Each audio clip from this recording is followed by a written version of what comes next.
Stop waiting for permission. The only validation you need is the life you build in private.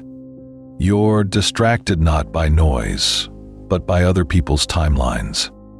You're waiting for a sign, a signal, a stamp of approval that will never come. But here's the truth. Winners don't get permission. They get to work. This audiobook is your final call to stop watching, comparing, and explaining and start building alone in silence. For the next 25 minutes, you will learn how to lock in on yourself so completely that the world fades out and your future comes into focus. This is your time. No more delays. Focus on you until you win. Chapter 1. The myth of the right time. There is no right time. There is only now. Right time is a lie your fear tells you to keep you safe, stagnant, and stuck. You are waiting for the perfect conditions. When you have more money, when you have more knowledge, when you feel more confident, when the planets align and the universe sends you a permission slip. That day will never come. The right time is a mirage. It looks real from a distance. But when you finally arrive, there's nothing there but more desert. The truth is brutal. The perfect moment is manufactured by starting in an imperfect moment. The perfect resources are created by starting with the broken tools you have right now. The perfect confidence is forged by taking action while you are still terrified. You do not prepare until you are ready. You become ready by starting unprepared. Look at your life. How many right times have you already? How many Monday mornings, first of the months, New Year's days have come and gone while you waited for some internal feeling of readiness that never arrived? That feeling is a phantom. It does not exist for the work that truly matters. The work that matters always feels too big, too soon, too exposed. That is how you know it's the right work. Your new operating principle is this. The right time is the time you decide. Not when you feel ready. Not when circumstances are perfect. The moment you declare, this begins now. That declaration is the only magic you need. It turns the abstract future into the tangible present. It transforms someday into today. Stop auditing the conditions. Stop checking the weather of your motivation. The right time is not a season. It is a decision, and you are making it now. You are not waiting for the storm to pass. You are learning to build in the rain. The first brick is laid not when the sun is shining, but when your hands are cold and the blueprint is smudged. That is how foundations are built. That is how empires begin. The myth of the right time is dead. The era of your action has begun. Chapter 2. Comparison is theft of your focus and future. Every minute you spend looking at someone else's life is a minute you are robbing from your own. Comparison is not motivation. It is theft. It steals your focus, your energy, your unique creative spark, and your precious time. When you compare, you are not evaluating. You are evacuating. You are leaving your own construction site to wander through someone else's finished mansion. Wondering why your foundation isn't as pretty? Here is what you are not seeing. You are comparing your behind the scenes with everyone else's highlight reel. You are comparing your chapter 3 with their chapter 30. You are comparing your messy, uncertain, grinding process with their polished, packaged, finalized result. It is an unfair fight you can never win because you are fighting a ghost, a carefully curated illusion. But the deeper theft is this. Comparison makes you generic. When you look sideways to see what others are doing, you unconsciously begin to mimic. You start building the life you think you should want, not the life you were meant to build. You sacrifice your weird, your unique, your specific genius on the altar of fitting in. You trade your original blueprint for a copy of a copy. And the world does not need another copy. The world needs your original work, born from your private obsession, forged in your solitary focus. The antidote to comparison is not gratitude. It is tunnel vision. It is the deliberate, aggressive narrowing of your field of view until the only thing in frame is your own work, your own progress, your own next step. You must become boring to the outside world and fascinating to your own mission. You must care so deeply about your own craft that you become indifferent to everyone else's applause. Install this rule today. When you feel the pull to compare, you turn 180 degrees inward. Instead of scrolling, you sketch. Instead of consuming someone else's content, you create one line of your own. Redirect the energy of comparison into the energy of creation. That stolen focus, when reclaimed, becomes your most powerful asset. Your future is built not by looking at other people's houses, but by laying your own bricks, one by one, with your head down and your eyes on your hands. Stop being a tourist in other people's lives. Be the architect of your own. Chapter 3. Your private hours are your power hours, the public hours, the 9 to 5, the social engagements, the visible grind, those are for maintenance. The private hours, the 5 to 9, the early mornings, the late nights, the stolen moments of solitude, those are for transformation. This is where the real work happens.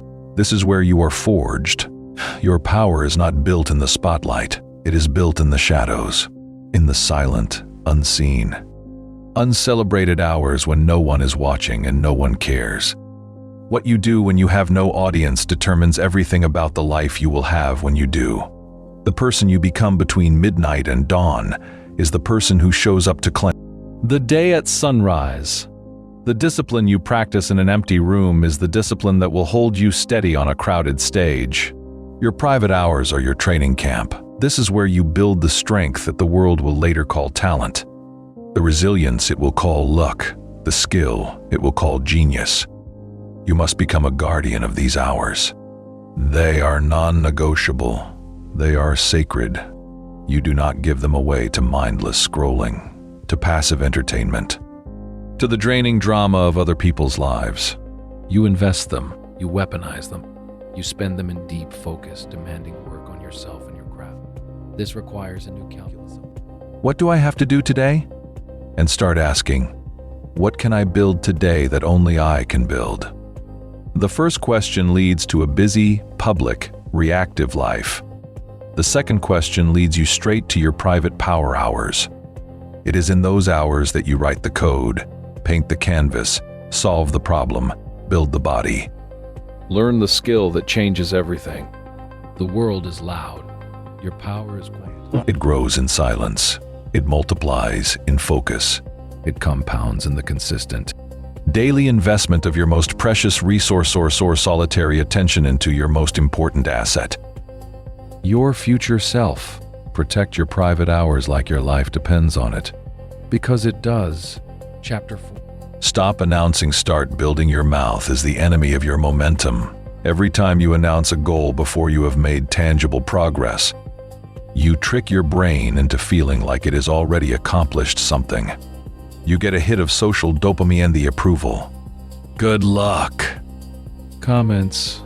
The imagined future applause and that hit satisfies the hunger that should be driving you to actually do the work.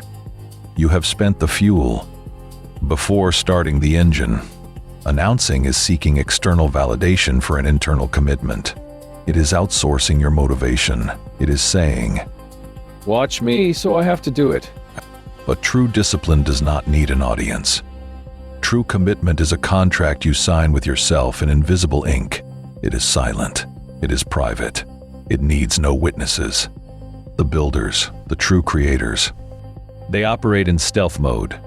They understand that talking about the work dissipates the energy required to do the work. They know that the vision is most powerful when it is held tightly inside. A burning secret that fuels the lonely hours of effort.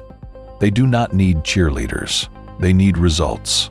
And results are born in the quiet space between intention and action. A space that is polluted by premature announcement. Your new rule is simple. Do not speak about it until you have something to show for it. Not a plan, not an intention, a result, a finished chapter, a working prototype. 30 consecutive days of a new habit, a tangible, undeniable artifact of your effort. Let your progress be your announcement. Let your work speak for itself. It will speak infinitely louder than any boast, any promise, any... Just wait until you see what I'm working on. This shift does two things. First, it protects your creative energy. The idea stays pure, its potential intact, not diluted by opinions or expectations. Second, it builds unshakable self-trust. You learn that you can rely on your own drive, your own standards, your own silent commitment. You are not building for the applause at the end. You are building for the person you become in the process, a person who does what they say they will do, even when no one is listening. So shut up and build. The world will hear the sound of your success soon enough. Chapter 5. The discipline of deep work in a shallow world. The world is engineered for your distraction. Notifications, endless feeds, the cult of busyness, the pressure to be always available, always reacting, always skimming the surface. This environment is toxic to what matters: deep work. Deep work is the ability to focus without distraction on a cognitively demanding task. It is the superpower of the 21st century because it is so rare. And it is the only kind of work that creates real value, builds real skill, and forges real legacy. Shallow work, answering emails, attending pointless meetings, scrolling, reacting keeps you busy. Deep work makes you valuable. Busyness is activity. Depth is progress. The shallow world will try to convince you that busyness is productivity. It is a lie. It is a trap to keep you running in place, exhausted but going nowhere. You must become a mercenary for your focus.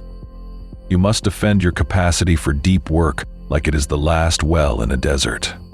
This requires ruthless discipline. First, you schedule it. Deep work is not something you do when you get around to it. It is a non-negotiable appointment with your most important future. You block it on your calendar like a meeting with the most important person in the world because it is. You are meeting with your potential. Second, you eliminate distraction. This is non-negotiable. Phone on airplane mode in another room. Internet blockers on. Door closed. Notifications murdered. You create a bunker for your mind. You are not being rude. You are being professional about your one and only life. Third, you work in sprints. The human brain cannot maintain peak focus for 8 hours straight. You work in 90-minute blocks of intense, undistracted focus, followed by a true break. In that 90 minutes, you are a machine. You are not thinking about lunch or texts or what someone else is doing. You are in the zone. You are building. The discipline of deep work is the discipline of saying no to 1,000 shallow things so you can say yes to the one deep thing that changes everything. In a world that celebrates multitasking, you must master monotasking. In a culture that rewards visibility, you must find power in invisibility. Your depth is your edge. Protect it. Cultivate it. It is the ground from which everything you want will grow. Chapter 6. You don't need an audience to be excellent. Excellence is a private standard. It is a conversation between you and your work. It has nothing to do with applause, followers, or public recognition. Needing an audience to do your best work is the hallmark of an amateur. The professional does the work to a standard that satisfies her own deepest critique, whether 10 people or 10 million people ever see it. When you tie your effort to external validation, you make yourself a slave to trends, to algorithms, to the fickle taste of the crowd. You start creating for the instead of for the craft. You dilute your voice. You soften your edges. You make your work palatable instead of powerful. This is how genius is sterilized. True excellence is practiced in the dark. It is the writer revising a paragraph for the 10th time when she knows it may never be read. It is the musician running the scale until his fingers ache for a concert that may never happen. It is the entrepreneur refining a product for a market that may not yet exist. This is the purity of purpose that separates the legendary from the merely popular. Your audience of one, your own highest self, is the only audience that matters during the creation process. This is where you build integrity into your work. Integrity means the work is whole, complete, and excellent by its own internal logic, not by external approval. When you work from this place, you develop a quiet confidence that is unshakable. You know what you are capable of, regardless of who is watching. Later, if an audience comes, it will be attracted to that very integrity. It will sense the depth, the care, the uncompromising standard. But the audience is a byproduct, not the goal. The goal is the work itself. The goal is the person you become in the meticulous, unseen pursuit of mastery. Stop waiting for a crowd to start singing. Sing your song in the empty theater until the walls vibrate with its truth. Excellence is its own reward. It is the private victory that makes any public victory meaningful. Build your cathedral stone by stone and let God worry about the congregation. Chapter 7. Protect your energy like it's gold because it is your energy is your currency. Not time.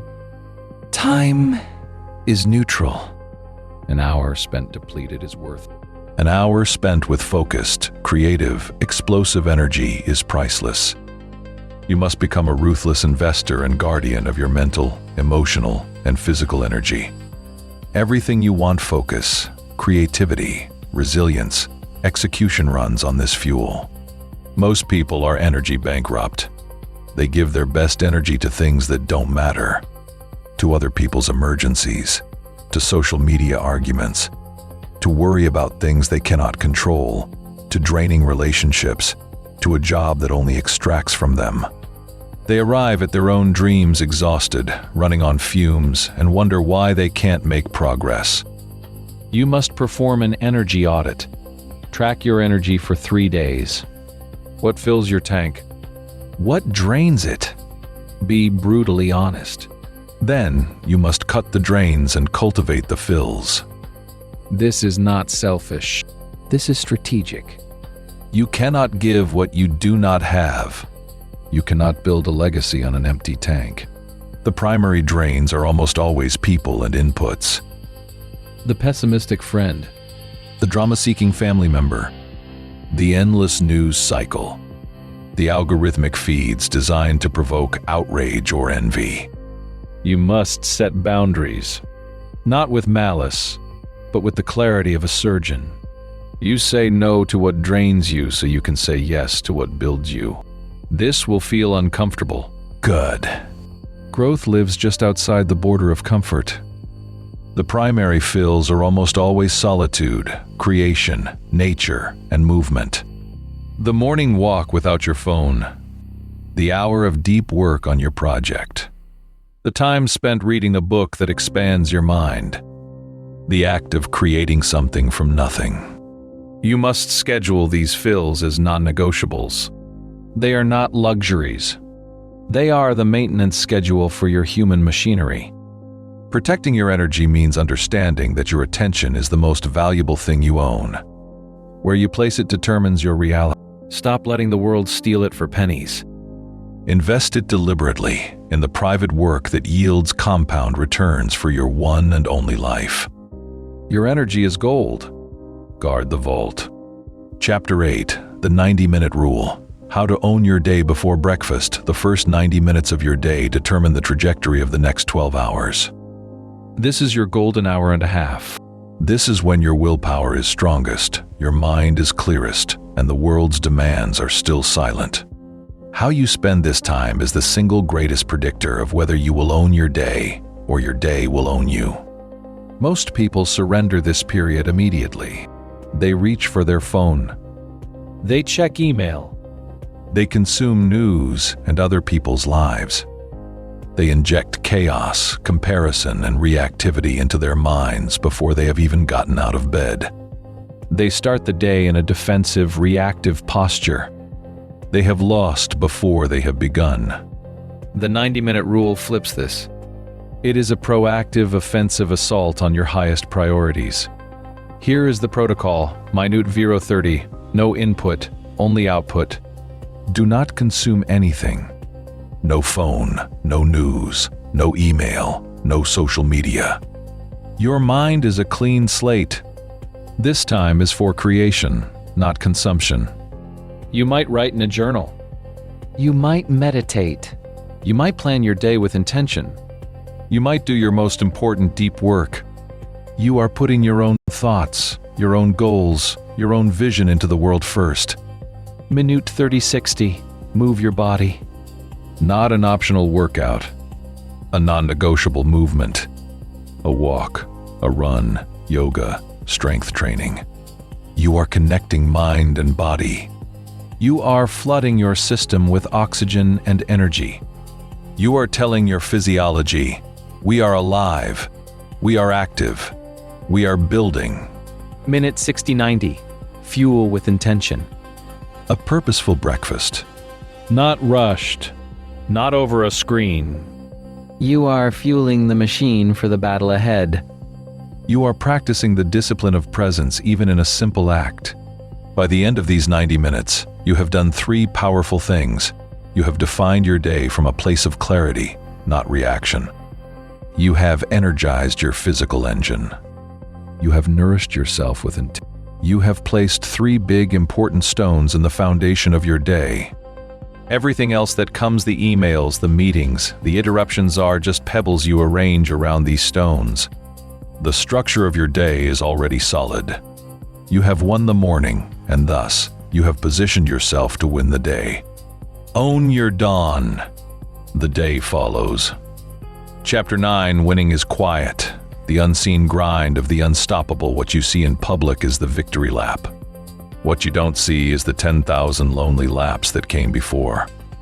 Winning is not loud. Winning is quiet. It is the sound of an alarm clock at 5 a.m. when no one else hears it. It is the sound of pages turning in a silent library. It is the sound of keystrokes in a dark room. It is the sound of one more rep when the gym is empty. This is the symphony of building something real. The unstoppable person is not the one making the most noise. The unstoppable person is the one who has made peace with the silence of the process. They have fallen in love with the grind itself. They find a perverse joy in the struggle, in the uncertainty, in the daily confrontation with their own limitations. The public win is just a brief, bright flare against a long, dark sky of effort. They celebrate the effort more than the outcome. You must reframe what winning looks like in the daily grind. A win is not a viral post or a promotion. A win is protecting your focus for 3 hours straight. A win is choosing the hard task over the easy distraction. A win is ending the day with your most important project moved forward, even if only an inch. A win is keeping a promise to yourself that no one else knows you made. This quiet, daily winning builds a compound confidence that no public accolade can match. You know what you are made of because you have tested yourself in the laboratory of your own discipline, day after day. You don't need to proclaim your strength. You have demonstrated it to the only judge that matters, yourself. Embrace the quiet. Seek the unseen hours. The applause of the crowd is fleeting. The respect you earn from yourself in the silent moments of choice is permanent. Your legacy is being written right now, not in the light of the stage, but in the shadow of your desk lamp. Keep writing. Chapter 10, Until You Win. The non-negotiable mindset of the focused few. Until you win is not a timeline. It is a mindset. It is a state of being. It means your focus is not contingent on results. It is not conditional on motivation. It is not diluted by distraction. Your focus is the core of who you are. You are focused until you win because focusing is winning. The process is the prize. The moment you make your goal dependent on a specific external outcome, a dollar amount, a title, a level of fame, you hand over control of your happiness and your motivation to forces you cannot command.